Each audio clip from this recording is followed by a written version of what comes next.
مال اس لیے اللہ کے راستے میں خرچ کرنا ہے، خواہشات پہ نہیں۔ جب ایمان بنے گا، اللہ کی عظمت دل میں آئے گی، پھر جان صحیح جگہ، مال صحیح جگہ، پھر رمضان میں روزہ، 5 وقت نماز، پھر اللہ نے مال دیا تو حج، اللہ کے گھر جانا ہے، بیت اللہ جانا ہے، شوق ہوگا، محبت ہوگی،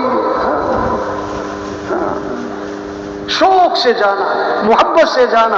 حج پہ جا رہا ہے، عمرے پہ جا رہا ہے، سب سے پہلا کام احرام باندھا تو تلبیہ ہے، تو تلبیہ کے بارے میں حکم کیا ہے؟ شوق سے، جوش سے پڑھنا کہ ڈھیلا ڈھیلا پڑھنا؟ کیوں بھائی؟ بلند آواز سے پڑھنا کہ پست آواز سے پڑھنا؟ ہاں، پھر جوش ہوگا، شوق ہوگا، اللہ کے گھر جا رہے ہیں، پھر تلبیہ پڑھتے ہوئے کیا ہوگا؟ ایک جذبہ ہوگا، لبیک اللہم لبیک لبیک لا شریک لک لبیک ان الحمد والنعمت لک والملک لا شریک لک۔ جذبہ ہوگا کہ اللہ میں حاضر ہوں، اللہ میں حاضر ہوں، اللہ میں حاضر ہوں، اللہ میں حاضر ہوں۔ جیسے فرما بردار نوکر ہو نا، جب اس کو اس کا مالک بلائے کہتا جی سر جی سر جی سر جی سر جی صاحب جی صاحب، حاضر جناب حاضر جناب حاضر۔ فرما بردار بیٹا ہو، باپ بلائے، بیٹا کہتا ہے جی ابا جی جی ابا جی جی ابا جی۔ تو تلبیہ کیا ہے؟ جی اللہ اللہ اللہ میں حاضر، اللہ میں حاضر، اللہ میں حاضر، اللہ میں حاضر۔ ایمان بنے، پھر حج پہ جائے گا، عمرے پہ جائے گا، تو جب واپس آئے گا تو زندگی بدلے گی۔ حج کا تحفہ، عمرے کا تحفہ کیا ہے؟ آدم علیہ السلام والی توبہ لے کر آئے، زندگی بدلے۔ ابراہیم علیہ السلام جیسا قربانی کا جذبہ لے کر آئے، بیٹے کو ذبح کر رہے ہیں، ایک طرف اللہ کا حکم ہے، ایک طرف بیٹا ہے، حکم پورا کریں تو بیٹا جائے، بیٹے کو بچائیں تو اللہ کا حکم جائے، تو بیٹے کو قربان کرنا ہے، حکم کو قربان نہیں کرنا، یہ جذبہ لے کر آئے۔ اسماعیل علیہ السلام جیسا اطاعت کا جذبہ لے کر آئے، حج اور عمرے کا تحفہ۔ بیٹا یہ حکم ملا ہے کہ تجھے ذبح کروں، تیری کیا رائے ہے؟ تو کیا جواب دیا؟ یا ابت افعل ما تؤمر ستجدنی انشاء اللہ من الصابرین۔ اے میرے والد، آپ کو جو حکم ملا آپ کر گزرے، آپ انشاءاللہ مجھے صبر کرنے والوں میں سے پائیں گے۔ یہ حج عمرے کا تحفہ ہے، یہ کوئی شہر سپاٹا تھوڑا ہے، یہ صرف چکر لگانے تھوڑا جانا ہے، یہ کوئی نام کی بات تھوڑا ہے، جذبہ۔ حضرت محمد صلی اللہ علیہ وسلم والی محنت لے کر آئے، یہ حج عمرے کے تحفے۔ ابراہیم آدم علیہ السلام والی توبہ، ابراہیم علیہ السلام جیسا قربانی کا جذبہ، اسماعیل علیہ السلام جیسا اطاعت کا جذبہ، اور حضرت محمد صلی اللہ علیہ وسلم والی محنت۔ یہ محنت ہے تبلیغ میں کہ اعمال کا شوق آئے۔ آج مال کا شوق ہے، اعمال کا شوق نہیں۔ مال کا نفع جانتے ہیں، اعمال کا نفع نہیں۔ زندگی مال سے نہیں بنتی، زندگی اعمال سے بنتی ہے۔ اللہ نے مال سب کو نہیں دیا، اعمال سب کو دیے ہیں۔ ہر آدمی مال والا نہیں بن سکتا، ہر آدمی اعمال والا بن سکتا ہے۔ زندگی کے بننے کا تعلق مال سے نہیں، اعمال سے ہے۔ صحابہ کا شوق مال کا نہیں تھا، اعمال کا تھا۔ صحابہ کی دوڑ مال کی نہیں تھی، اعمال کی تھی۔ غریب صحابہ اکٹھے ہوئے اور اللہ کے نبی کی خدمت میں حاضر ہوئے، ایک عجیب مقدمہ لے کر آئے۔ کیا؟ کہ اللہ کے رسول، یہ مالدار بھائی ہم سے آگے نکل گئے، ہم پیچھے رہ گئے۔ کیسے؟ وہ نماز پڑھیں ہم نماز پڑھیں برابر، وہ روزہ رکھیں ہم روزہ رکھیں برابر، ان کے پاس مال ہے، یہ اللہ کے راستے میں خرچ کرتے ہیں، غلام خرید کے آزاد کرتے ہیں، ہمارے پاس مال کوئی نہیں، ہم یہ خرچ کرنے والا کام، غلام آزاد کرنے والا کام نہیں کر سکتے، ہم تو پیچھے رہ گئے۔ اللہ کے نبی نے فرمایا میں تمہیں ایسا عمل بتلاؤں جو اس عمل کو کرے گا اس سے آگے کوئی نکل ہی نہیں سکے گا۔ فرض نماز کے بعد 33 مرتبہ سبحان اللہ، 33 مرتبہ الحمدللہ، 34 مرتبہ اللہ اکبر، جو یہ تسبیح پڑھے گا اتنا اجر اور اتنا ثواب کہ اس سے آگے کوئی نکل ہی نہیں سکتا۔ اب غریب صحابہ بڑے خوش ہوئے اور واپس آئے، مسجد میں نماز پڑھی اور نماز کے بعد بیٹھ گئے اور تسبیح شروع کر دی، سبحان اللہ سبحان اللہ۔ اب اس زمانے کے جو مالدار تھے انہیں بھی شوق کس چیز کا تھا؟ عمل کا۔ انہوں نے پتہ کیا کہ یہ سارے کیوں بیٹھے ہوئے، یہ کیا ہے، انہیں ساری بات کا پتہ لگ گیا، وہ بھی بیٹھ گئے، انہوں نے بھی تسبیح شروع کر دی۔ غریب صحابہ دوبارہ اکٹھے ہوئے، پھر اللہ کے نبی کے پاس حاضر ہوئے، حضور یہ مالدار بھائیوں کو پتہ لگ گیا اس تسبیح کا، انہوں نے بھی شروع کر دی، ہم تو پھر پیچھے رہ گئے۔ اس پر اللہ کے نبی نے کیا فرمایا؟ ذالک فضل اللہ یؤتیہ من یشاء، یہ تو اللہ کا فضل ہے، اللہ جسے چاہے عطا فرمائے۔ اس سے کیا سمجھ میں آئی بات کہ اگر کسی کے پاس مال ہے تو یہ اس کا کوئی کمال نہیں ہے، یہ اللہ کا فضل ہے، یہ اللہ کا کیا ہے؟ اعمال کا شوق پیدا ہو۔ اس لیے تبلیغ میں محنت ہو رہی ہے، گھروں میں تعلیم ہو، مسجدوں میں تعلیم ہو، ہر مسلمان تعلیم کے حلقوں میں بیٹھے اعمال کے فضائل کو سنیں تاکہ اعمال کا شوق پیدا ہو، اعمال کا شوق پیدا ہو۔ اعمال سے زندگی بنتی ہے۔ حالات کے بننے کا تعلق حکومتوں کے بدلنے سے نہیں، حکومتوں کے آنے جانے سے نہیں، حالات بنانے والا اللہ۔ اللہ حالات بنائے کوئی بگاڑ نہیں سکتا، اللہ بگاڑے کوئی بنا نہیں سکتا۔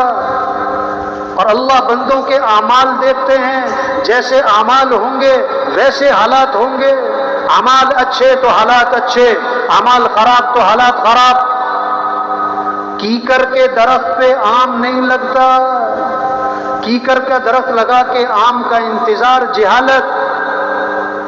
پانی پہ لکیریں نہیں کھینچا کرتی، کوئی پانی پہ لکیریں کھینچ رہا ہو بے وقوف وقت ضائع کر رہے، پانی پہ لکیریں نہیں کھینچتی۔ کوئی ریت کے اوپر دیوار کھڑی کر رہا ہو، جہالت ہے، ریت پہ دیواریں نہیں کھڑی ہوتی۔ جب اعمال خراب ہوں گے تو حالات کیا ہوں گے؟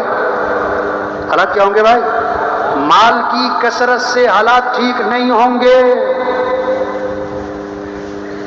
چیزوں کی کثرت سے حالات ٹھیک نہیں ہوں گے، حکومتوں کے بدلنے سے حالات ٹھیک نہیں ہوں گے۔ جب اعمال اچھے ہوں گے تو حالات اچھے اللہ حالات بنائے گا، اور جب اعمال خراب ہوں گے تو حالات اللہ بگاڑ دے گا۔ اب جن حالات کو اللہ بگاڑ رہا، کون ان حالات کو ٹھیک کر سکتا ہے؟ اور جب اللہ حالات ٹھیک کرنے پر آ جائے، کون حالات کو خراب کر سکتا ہے؟ اپنے اعمال کو اچھا بنانا ہے، یقین کو اچھا بنانا ہے۔ اللہ کے نبی قصے سنانے تھوڑا ہے، اللہ کے نبی نے قصہ سنایا تو اس میں پیغام دیا، اس میں سبق دیا ہے۔ اللہ کے نبی سنا رہے ہیں، بادل، ایک آدمی جا رہا ہے، بادل آیا، بادل میں سے آواز آئی فلاں آدمی کے باغ کو پانی پہنچاؤ۔ کہاں سے آواز آ رہی بھائی؟ بادل، اور نام لے کے کہا جا رہا ہے فلاں آدمی کے باغ کو پانی پہنچاؤ۔ اب پانی برسا، ایک نالے میں چل پڑا، یہ پیچھے پیچھے گیا، دیکھا تو ایک آدمی کھیت میں پانی لگا رہا ہے۔ ارے بھائی تمہارا نام کیا ہے؟ اس نے وہی نام بتایا جو بادلوں میں سے سنا۔ انہوں نے کہا بھی تم کون سا عمل کرتے ہو؟ تمہارا نام لے کر کہا گیا کہ تمہارے باغ کو پانی پہنچایا جائے۔ اس نے کہا دیکھو اب تو بتانا پڑے گا، تمہیں پتہ لگ گیا ہے میں اپنی آمدنی کے 3 حصے کرتا ہوں، اپنی آمدنی کے 3 حصے کرتا ہوں۔ ایک حصہ میں اپنے گھر والوں پہ خرچ کرتا ہوں، ایک حصہ میں اپنی زمین پہ خرچ کرتا ہوں، اور آمدنی کا تیسرا حصہ میں اللہ کے راستے میں خرچ کر دیتا ہوں۔ اس عمل کی برکت ہے کہ بادل مسخر ہو گئے۔ اعمال اچھے ہوں گے تو حالات اچھے ہوں گے، جب اعمال خراب ہوں گے تو حالات خراب ہو جائیں گے۔ جب اعمال خراب ہوں گے، نیتیں خراب ہوں گی، یقین خراب ہوگا۔ دیکھو قرآن میں قصہ آتا ہے، سورہ قلم، سورہ قلم ہے کیا؟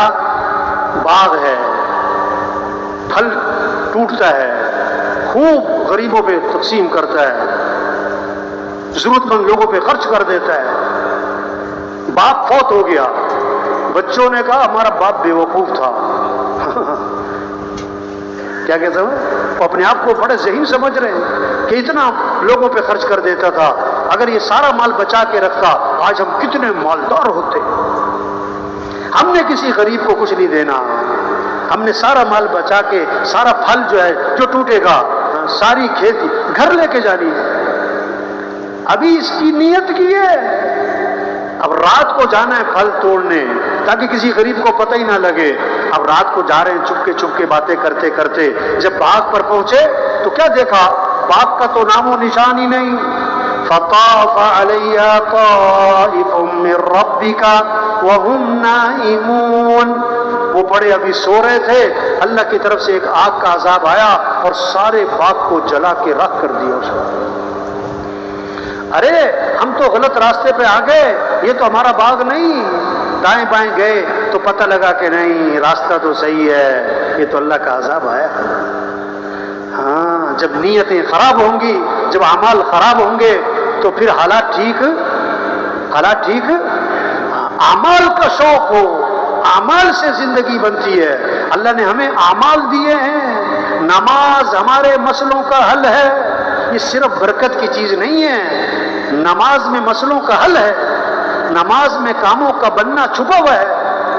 اللہ کا نام، حضور صلی اللہ علیہ وسلم نے فرمایا لا حول ولا قوت الا باللہ. اس میں 99 مسئلوں کا حل ہے، اور کم از کم درجے کی بات جو کثرت سے پڑھے گا اللہ اسے غم سے نجات عطا فرمائے گا.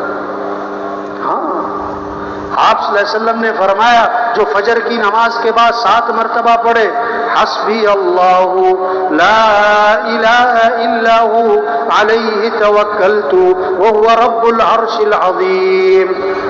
7 مرتبہ فجر کی نماز کے بعد. اب شام تک کے جتنے کام ہیں اللہ ان کاموں میں اس کے لیے کافی ہو جائیں گے، اللہ اس کا ساتھ دیں گے. ہاں، اعمال سے زندگی بنتی ہے. آپ صلی اللہ علیہ وسلم نے فرمایا، ایک صحابی نے عرض کیا حضور میں نے ذکر کا وقت طے کیا ہے، اس میں سے کتنا وقت درود شریف کو دے دوں؟ فرمایا تو خود ہی کہا حضور میں 1/4 وقت درود شریف کو دے دوں؟ فرمایا ٹھیک ہے، لیکن درود شریف زیادہ کر لو تو بہتر ہے. اچھا حضور میں 1/3 وقت درود شریف کو دے دوں؟ فرمایا ٹھیک ہے، لیکن درود شریف زیادہ کر لو تو بہتر ہے. حضور میں آدھا وقت درود شریف کو دے دوں؟ فرمایا ٹھیک ہے، درود شریف زیادہ کر لو تو بہتر ہے. حضور 2/3 وقت درود شریف کو دے دوں؟